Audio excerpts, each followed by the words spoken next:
यह वीडियो देखने के बाद यदि यूपी पॉलिटेक्निक एंट्रेंस एग्ज़ाम 2021 में घन का क्वेश्चन आया तो आप प्रश्न देखते ही उत्तर बताओगे। जी हाँ, ये आप इस वीडियो को देखने के बाद ज़रूर समझ जाएंगे। बस आपको तीन छोटे छोटे फार्मूले याद रखने होंगे।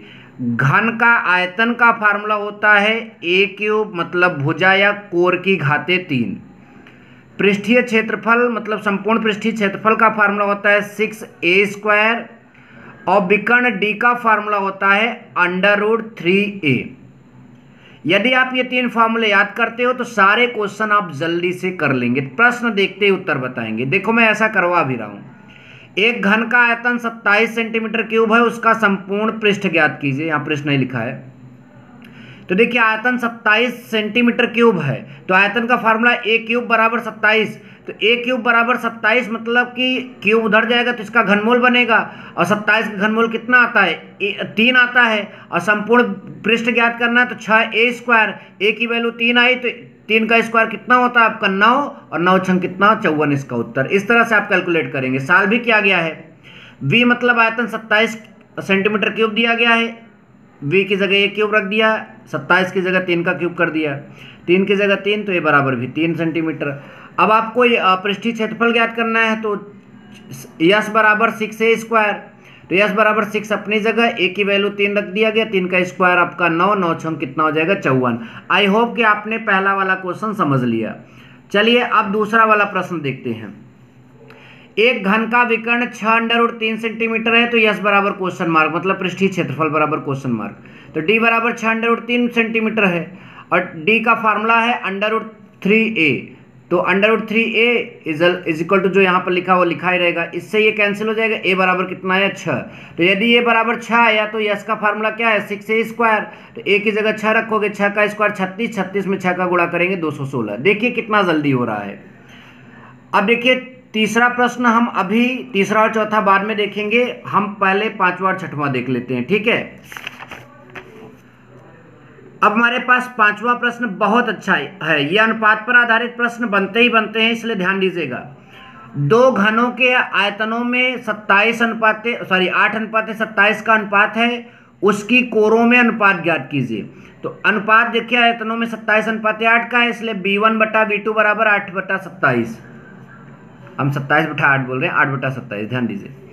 अब यहाँ b1 मतलब पहले घन का आयतन तो a1 क्यूब हो जाएगा, b2 मतलब दूसरे घन का आयतन तो a2 क्यूब हो जाएगा।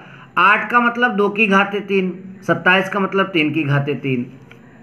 तो भैया ये जो है यहाँ पर यहाँ पर a1 की जगह 2 दिख रहा है। देखिए इसको दोनों पर क्यूब है, पहले हम यहाँ होल क्यूब कर लेते हैं, इधर भी होल क्यूब।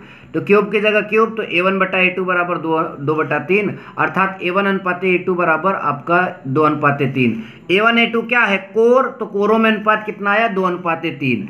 और यहाँ पर एक बात ध्यान दीजिए, आयतन का अनुपात दिया जाए और कोर का अनुपात पूछे तो कुछ भी नहीं करना है, इसका क्यूब निकालो कितना आया 2, और इसका क्यूब निकालो कितना आया 3, हो गया ये। और ध्यान दीजिए कोर का अनुपात दिया जाए, आयतन का पूछे तो इसका क्यूब कर दो 8, इसका क्यूब कर दो 27। कितना सिंपल है।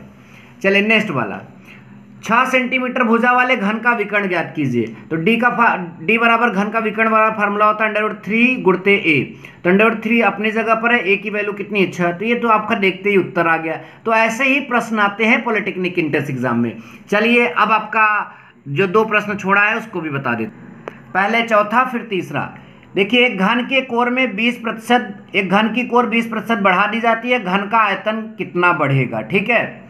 तो देखिए यहाँ पर 20% बढ़ा दिया जाता, तो आप कहेंगे कि यहाँ 100 सेंटीमीटर काहे ले लिए। कोई दिक्कत नहीं, हमने पहला घन का जो कोर है वो 100 सेंटीमीटर मान लिया, आप मान लिया करें परसेंट में दिया जाए तो, ठीक है। ना भी मानेंगे तब भी आंसर आएगा, तो इससे आसान हो जाता है। तो घन का कोर हमने 100 सेंटीमीटर मान लिया, 20% बढ़ा दिया गया, इसका मतलब 20 बढ़ जाएगा। तो a2 मतलब जो बढ़ने के बाद जो कोर होगी वो कितना हो जाएगा 120। तो ये ध्यान दीजिएगा, प्रारंभिक कोर 100 और बढ़ने के बाद कोर जो है 120 हो गया। तो प्रारंभिक आयतन जब कोर 100 था तो इसका आयतन का मतलब कोर का क्यूब करेंगे तो इसका क्यूब करेंगे, तो ये आपका यहाँ पर 2 2 4 2 6 0 वाला मतलब 10 लाख आ जाएगा।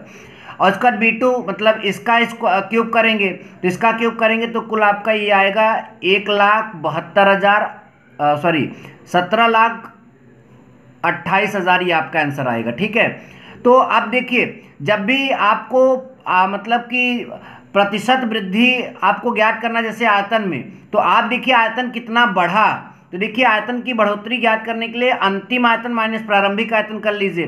तो 17,28,000 में से यदि आप 10 लाख घटाएंगे, 10 लाख है तो आपका कितना बचेगा, 7,28,000 बचेगा। तो आयतन में वृद्धि इतनी हुई, और कभी भी प्रतिशत वृद्धि ज्ञात करना हो तो आप ध्यान दीजिए आपका जो जो जो राशि है उसमें वृद्धि ऊपर रख दीजिए और उस राशि का प्रारंभिक मान नीचे रख दीजिए और गुणते 100 कर दीजिए। तो देखिए ये 2 जीरो से ये 2 जीरो कैंसिल हो जाएगा, उसके बाद इन 3 जीरो से ये 3 जीरो कैंसिल हो जाएगा, ऊपर 728, नीचे आपका 10 बचेगा। भाग देंगे तो 72.8 आएगा। तो इतना परसेंट जो है घन के आयतन में वृद्धि होगी। ऐसे भी क्वेश्चन पॉलिटेक्निक में कई बार पूछे गए हैं और पूछे जाते रहेंगे। ठीक है, ये क्वेश्चन मैं आपके लिए देता हूं, इसका आंसर है 400%। आप लगा लीजिएगा, यदि नहीं आया रहेगा तो आप कमेंट करिएगा। अगले वीडियो में मिलते हैं आपसे। Thank you so much. जय हिंद, वंदे मातरम।